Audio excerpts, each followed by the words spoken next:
E io adoro questa canzone, Chet Baker, la sua Somewhere Over the Rainbow, questa tromba spettacolare. Io sono Simone Girardin, questo è Una Mela al Giorno, parleremo di sanità ma non solo, anche un po' di ambiente e salute, perché sarà con noi tra pochi minuti l'assessore regionale proprio all'ambiente, Claudia Terzi. Parleremo proprio di quella che è stata ribattezzata dalla stampa locale la cosiddetta Terra dei Fuochi Lombarda. Io però devo salutare un altro Luciano, mentre Luciano Bresciani, che è l'ex assessore alla sanità, sta per arrivare qui paracadutandosi, cercando di deviare un po' il traffico sulla 4. Abbiamo un altro Luciano, si chiama Luciano Caglioni, carabiniere di Bergamo, quindi vabbè, sei in pensione da quanto? 3 anni? Ciao Luciano, intanto. Puoi salutare. È emozionato, Vi ringrazio, sono emozionato, mi ha fatto piacere conoscere Simone Girardin.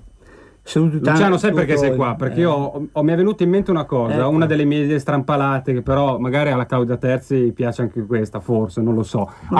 Che Radio Padania adotta un radioascoltatore, cioè quindi chiamatelo 0266203529, almeno la trasmissione che conduco io, Una Mela al Giorno. Fate domanda, se volete partecipare in diretta in questo RET tutti i venerdì dalle 13 alle 14, chiamate 0266203529. Tu non hai chiamato perché ci siamo incrociati mentre partivo da Bergamo e detto vieni, ringrazio molto Simone, ha avuto una bella idea di invitarmi a Radio Padania e sono soddisfatto e ringrazio tutti e sempre Forza Lega, come dico, e salutante anche un mio amico caro Daniele Contucci, poliziotto di Roma, che è in viaggio adesso per il mare, l'ho sentito prima e ringrazio e vi auguro sempre dalla parte delle forze dell'ordine. Sempre parte delle forze dell'ordine. Vi dicevo che con noi in diretta Claudia Terzi. Ciao Claudia, buongiorno intanto.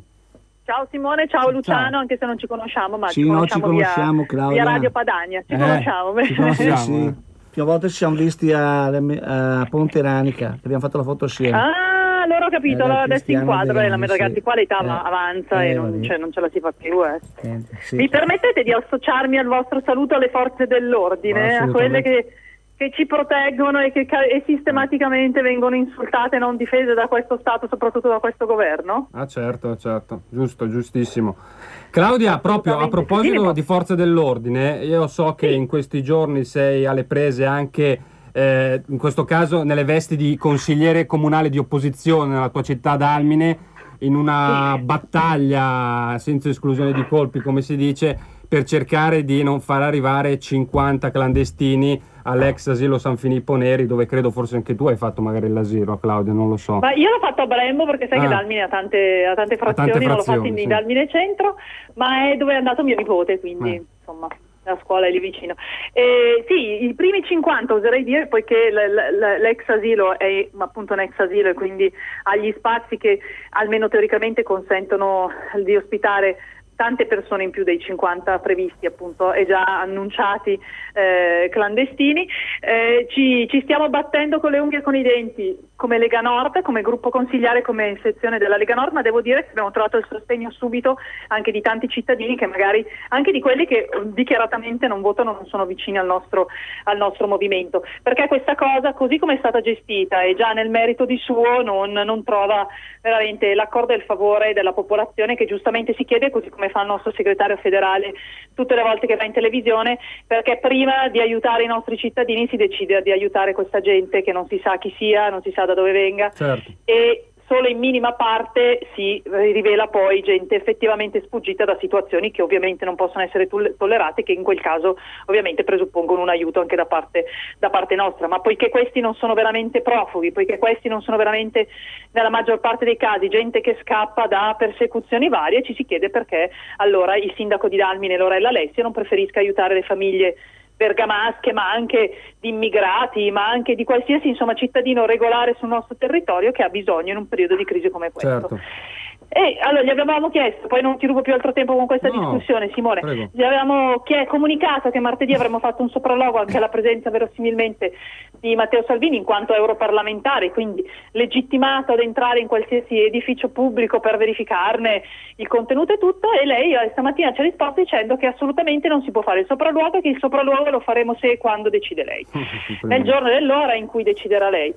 Un atto decisamente democratico, devo dire, e un atto che impedisce a noi noi consiglieri della Lega Nord di esercitare i diritti e i poteri che ci derivano dall'essere consiglieri di minoranza, che non vuol dire, contrariamente a quanto pensa il sindaco, solo stare ad ascoltarla nei suoi pippotti politici quando fa il consiglio comunale, ma probabilmente vuol dire anche tentare di portare avanti una voce diversa dalla sua. Con le 23 domande del consigliere Claudia Terzi nell'ultimo consiglio. Con le 23 domande a cui ovviamente il sindaco non ha... Guarda, ti dico, per darti un'idea di come funziona il comune d'Almine, io gli ho detto in consiglio comunale, vabbè, ma io le faccio una domanda e lei mi risponde, così almeno la gente capisce, certo, perché non si capisce una mazza, capito? E lei mi ha detto no, io rispondo come voglia. E quindi mi ha fatto, questa è l'idea di quanto siano democratici questi, che democratici, come dico spesso, non hanno più nemmeno il nome ormai.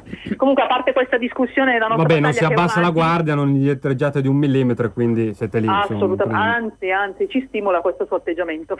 Ti devo fare cambiare l'abito così in diretta, perché adesso devi vestire quelli da assessore regionale all'ambiente, e io ho anticipato in apertura di trasmissione che avremmo parlato della media Valle Camonica, insomma del caso di Berzodemo, dei rifiuti tossici dell'ex Elca. Regione, su una delibera proposta proprio da te, si è costituita parte civile l'altro giorno contro, naturalmente, nel processo penale agli amministratori della società Selca, e adesso partirà anche a breve, se non sbaglio, un tavolo ambiente e salute, giusto? Sì, e questo è esatto, sì. Allora, primo, terra dei fuochi, perché va bene, perché si rende di più dal punto di vista giornalistico, ma è ben lontana per fortuna nostra, e soprattutto è assolutamente monitorata e tenuta sotto controllo da tutti gli enti, non solo da Regione ma anche dal Comune, questo bisogna obiettivamente dirlo. Un ulteriore atto rispetto appunto a questa attenzione che la Regione Lombardia sta dando ai suoi territori, come hai detto, prima della fine dell'anno abbiamo stanziato 240.000 euro per la messa in sicurezza, certo, perché appunto il proprietario delle aree, il curatore fallimentare sono inattivi, non vogliono muoversi rispetto a quelli che sono degli obblighi che secondo me a loro spettano, e sono convinta di questa cosa. Quindi prima già un passo concreto quello. Poi abbiamo deciso di costituirci parte civile unitamente al Comune, alla provincia di Brescia e anche al Ministero dell'Ambiente, per chiedergli appunto non solo e non tanto per chiedergli danni, ma anche per far capire che anche tutti i cittadini lombardi sono danneggiati, sono persone offese da simili comportamenti. Certo. E poi procederemo ovviamente appunto da qua a breve stiamo aspettando la risposta degli enti interpellati, ma sono sicura che sarà un sì convinto.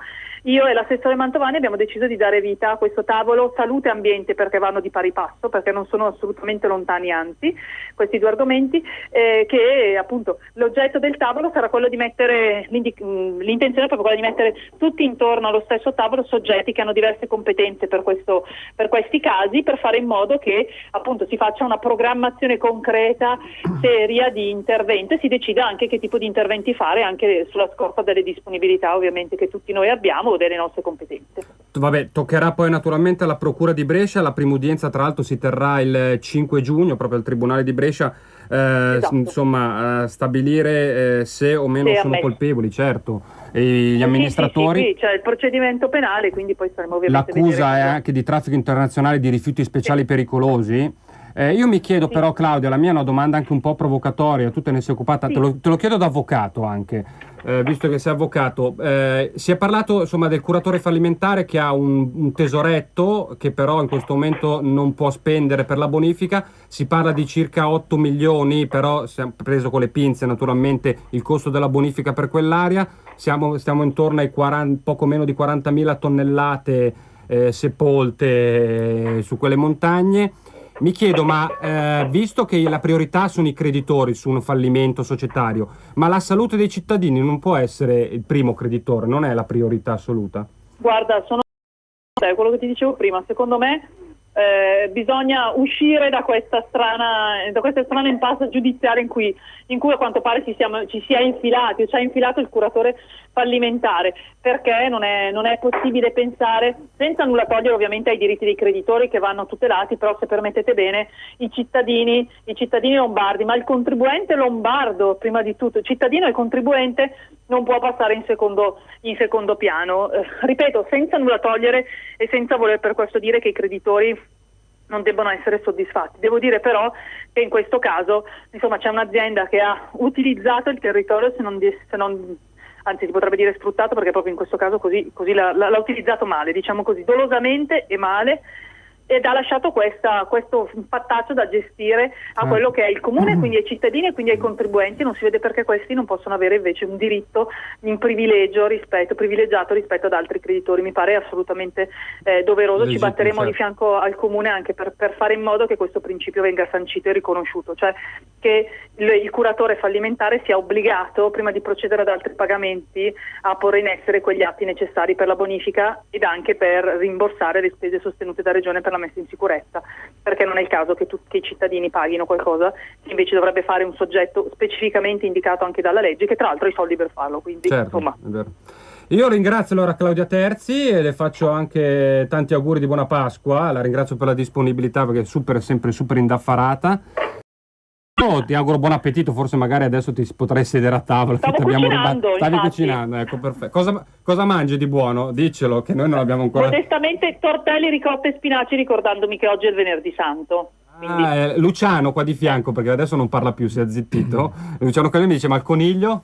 Perché è tipico. No, il coniglio, io guarda, sono bergamasca, per me la domenica è polente e coniglio. Ecco, però Claudia, diglielo in bergamasco alla Claudia in bergamasco. La capessa a me. Allora, hai sentito con la Brambilla?